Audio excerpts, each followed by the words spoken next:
Good morning. Welcome to Libraries Are Not Neutral Spaces. I'm going to talk about bias against Native people. It's there if you know how to see it. My name is Debbie Reese. I blog at American Indians and Children's Literature, and we're all at ALA 2017.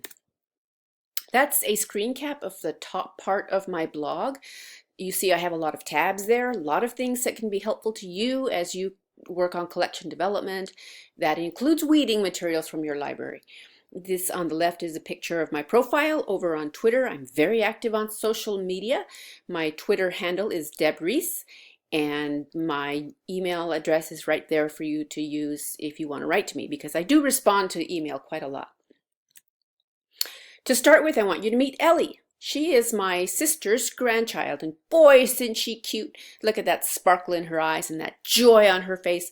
I want to see that all through her life, but I know that she'll fall down, she'll scrape her knees, and she'll be crying, and she's going to be sad about certain things. And one of the things I don't want her to be sad about is the kinds of things that we see way too often in our libraries.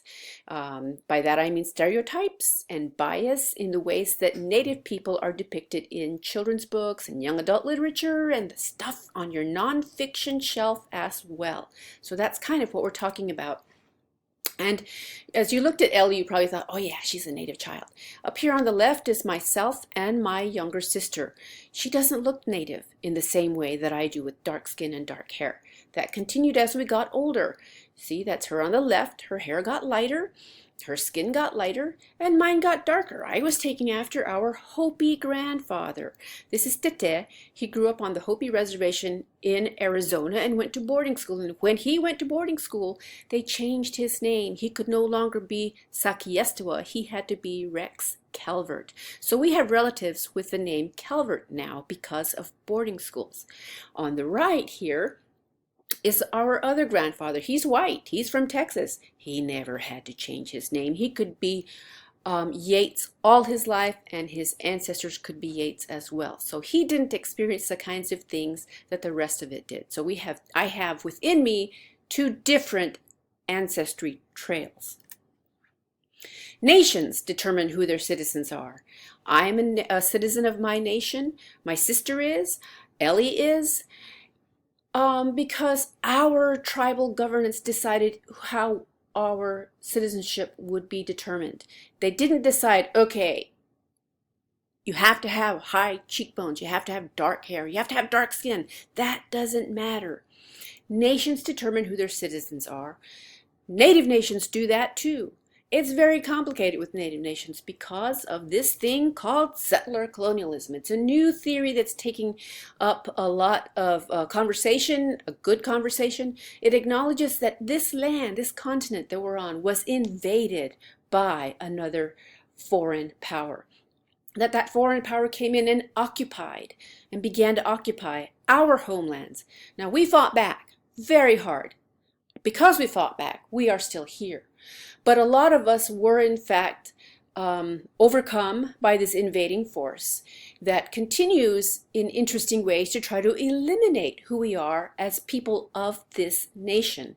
We're still here. We fought back against that elimination. But what is your library doing to affirm or move us into the present day? Are you actually doing things that hurt us as people of this country? This is a photograph of our tribal flag and the United States flag taken outside of our tribal offices. That is where all the rules are made for our nation, for Nambe Pueblo's nation as a nation in the United States. Now, if you were going to come and visit us, visit me and Ellie up there, you would drive out of Santa Fe and you eventually come to this sign that says you're entering the Nambe Reservation. You're no longer in state jurisdiction. You're on our jurisdiction. This is really important because it's not taught in schools, and if you don't know better, you don't know that you have a different speed limit that you have to drive, that we decide how fast you can drive on our reservation. And if you go too fast, you're going to get pulled over, and you're going to pay a fee not at a state court, but at our tribal court. You'll have to go here to the tribal court. Now, the big question for me is, are materials about Native nations and sovereignty missing from your library? Are you doing that settler thing, or are you undoing that settler thing? How does settler colonialism impact you, or knowing about it? How does that impact you? Nothing is neutral. Settler colonialism is a key thing that's going to help us undo a lot of that idea of things being neutral. Everything reflects the power and the privilege of the person or persons who created that thing. Ignorance or uncritical embrace of the United States as great hurts all of us. It wasn't great. It has been better than other nations, but it's not great. There's a lot to do here. Let's take a look at that idea of censorship. Did you cry censorship in that ALSC discussion about TP in a library? This was a storytelling conversation. It was about this a librarian who had a TP in her storytelling area, and other people said, wait a minute, not everybody lived in a teepee. Native people have a variety of kinds of structures that they live and lived in, and using a teepee as a quote-unquote Native American house is not accurate. In fact, this is really a mess because this is a toy from Target that's not actually anything like a real teepee. But a lot of people in that conversation said, censorship, you're trying to stop me from doing what I want to do. And that's the wrong approach to making your library welcoming to Native people that you may not even know you have in your within your patrons, because they might not look like Ellie does. There's so much to unlearn and so much to learn so that our selves and our shelves are not neutral. For our session today, we had several learning outcomes. One was to acquire a list of social justice resources. So here's a couple. The National Congress of American Indians is a website that you can go to, lots to learn there. But take a look in particular at Tribal Nations and the United States, an introduction. It's a PDF that you can download and just read because it's got a lot of very basic information. The second is Federal Indian Law by Matthew Fletcher. It came out in 2016. It's a book. It has basic information in it about all of the things that I've talked about and much more. Say, for example, you have a patron who wants to adopt a Native child. They better know about the Indian Child Welfare Act before they do that, because they could get in trouble for what they do. Maybe you have somebody that's making Indian arts and crafts. They ought to know about this act too, because it has bearing on what they are doing. Learning outcome number 2, what are some concrete steps that you can take to learn about or join Native nations, social justice networks and movements? This is the Indigenous Environmental Network in my first bullet. Very active of late with climate concerns. And Dallas Goldtooth is on Facebook and Twitter. He's a key figure in that network. So take a look at that. And also take a look at Native news sources. One of the things the Indigenous Environmental Network was doing last year was up at Standing Rock, trying to stop a pipeline from going into the ground and desecrating Native sites. That wasn't covered very much in mainstream news, but Native news is an important thing for you to know about. Here's 2. Indian Country Media Network is an online newspaper, and Native America Calling is an online radio program. And both of these had extensive coverage of what was going on at Standing Rock. So pay attention to these sources as well. Learning outcome number 3 was to engage in professional social media. Here are 2 women that I follow, Dr. Adrienne Keene and Chelsea Val.